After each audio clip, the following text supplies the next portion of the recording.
Live from the WOAY studios, this is Newswatch at 11.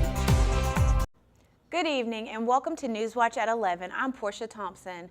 And after being out of jail for 5 days, one of the women who illegally entered an abandoned coal mine in December is back behind bars. Video you'll only see on WOAY, Kayla Williams in court yesterday in Beckley, where police are investigating another shooting at a house. It all happened Wednesday night near the 300 block on Temple Street. Police responded to the scene and tell us no one was hurt. Someone was at the home during the shooting. Highways are extremely busy this time of year, so while traveling over the Christmas holiday, it's important to make sure your vehicle is prepared for the long haul. The county shop expand, but their new location is the Snyder Plaza, where more businesses will have the opportunity to open. It's a day that people wait for and prepare for because Black Friday deals are stuffed with savings. Reporting in Beckley, Portia Thompson, Newswatch. Well, now that my venture is complete and my work is done, I'm an official Chick-fil-A team member. Delivering Thanksgiving community dinners with the Pino family has been such an amazing experience, such a wonderful journey, just being able to give back to those who are in need and less fortunate. The time has come for the largest extreme sports event in the world, Bridge Day 2018. People travel from all across the world just to experience this day, and there are some who have waited 20 years for this very moment. For base jumping, if you're into base jumping, you know that this is the big event. And back then, 20 years ago, this was the one legal jump you could do off a bridge. So this is the one I had my eye set on to do for quite a while. This has been something I've been thinking about my whole life. I did a jump earlier and it was fantastic. Like getting that 2 or 3 second, 4 second free fall was the most amazing experience. The bridge is filled with spectators of these extreme sporters as they base jump and catapult off the bridge. It's amazing. It's scary on there, but once you get off, it's the most amazing feeling ever. I started skydiving. All my friends were here for Bridge Day, and if your friends jump off a bridge, you're going to do it, and that was it. Spectators aren't the only ones making observations during this incredible event. It's something that we get to do a lot, but we don't get to do for spectators. So to be here and see everybody enjoying the bridge as much as we all are. Oh, this beautiful bridge. It's amazing out here.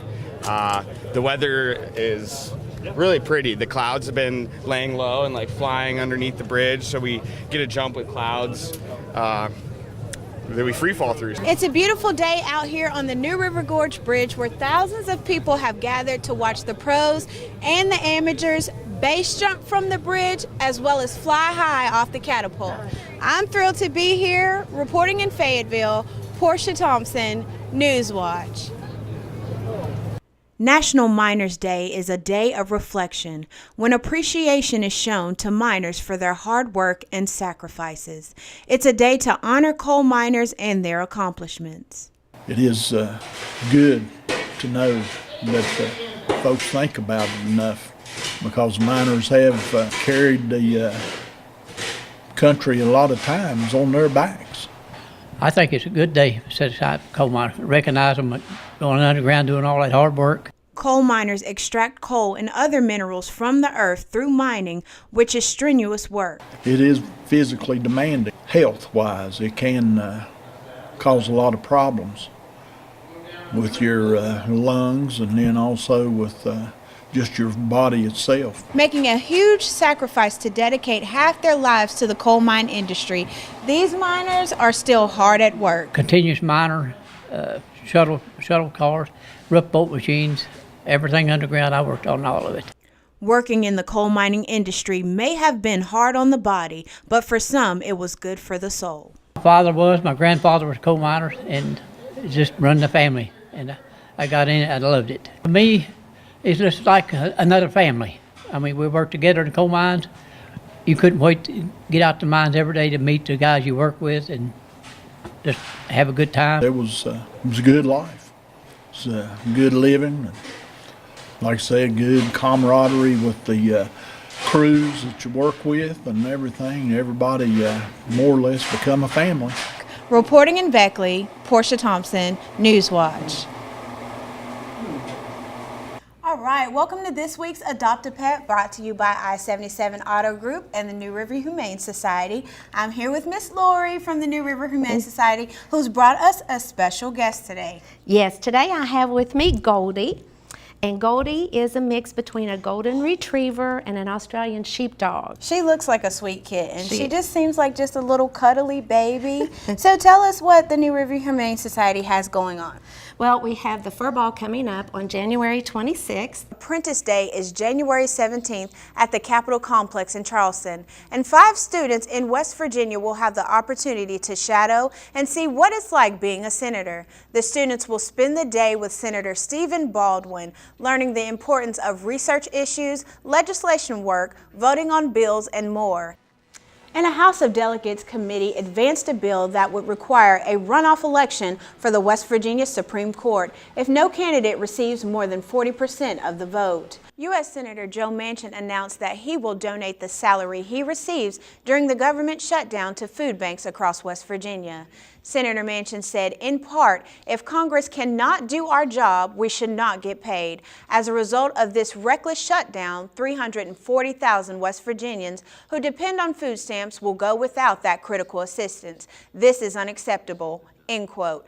During the 2013 government shutdown, Manchin donated his salary to the charity Save the Children.